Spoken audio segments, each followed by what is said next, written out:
दोस्तों एक बार फिर हम हाजिर हैं मिडिल ईस्ट की 10 बड़ी और अहम खबरों के साथ। मैं हूं विशाल आजम।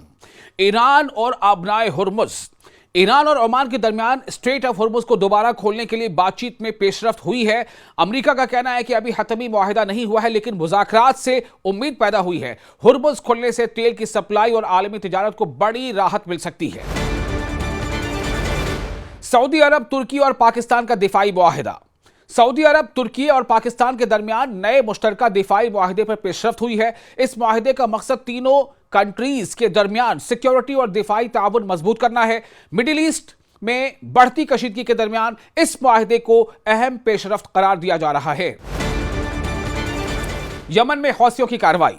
यमन में हौसियों और सऊदी हिमायत याफ्ता फोर्सेस के दरमियान लड़ाई में तेजी आ गई है। रिपोर्ट्स के मुताबिक हौसियों ने हज़रमौत में सऊदी इत्तेहादी में यानी हज़रमौत में सऊदी इत्तेहादी फोर्सेस के ठिकानों को निशाना बनाया है। इस सूरत हाल से यमन में दोबारा बड़े पैमाने पर जंग का खतरा बढ़ गया है।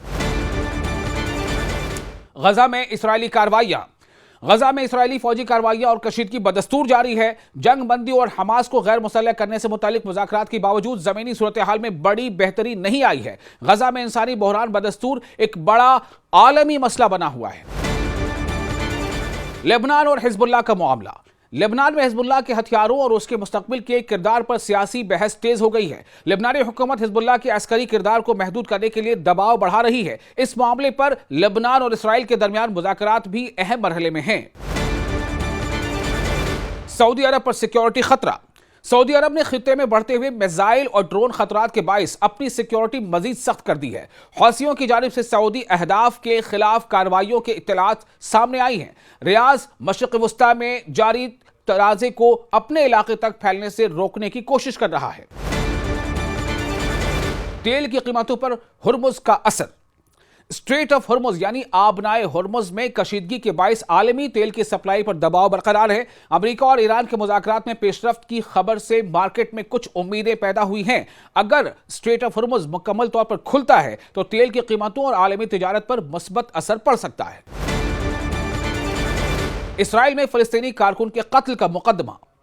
इसराइली हुकाम ने एक फलस्तीनी कम्युनिटी रहनुमा के कत्ल के मामले में एक यहूदी आबादकार पर फर्द जुर्म आयद की है। यह इसराइल में फलस्तीनियों के खिलाफ तशद्दुद के मुकदमात के हवाले से एक अहम पेशरफ्त समझी जा रही है। इस केस पर इंसानी हुकूक की तंजीमों की भी गहरी नजर है। इसराइली फजाई कंपनी को माली फायदा।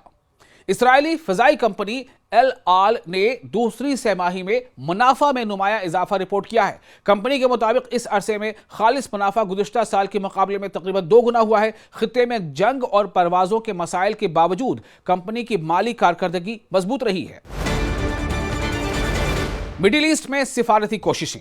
ईरान, ओमान और अमेरिका के दरमियान बातचीत उस वक्त खित्ते की सबसे अहम सिफारती पेशरफ्तों में शामिल है। खासतौर पर स्ट्रेट ऑफ हुर्मुज को खोलने का मामला आलमी ताकतों और खलीजी ममालिक के लिए इंतहाई अहम है। अगर मुज़ाकरात कामयाब होते हैं तो इससे खित्ते में कशीदगी कम करने का रास्ता खुल सकता है।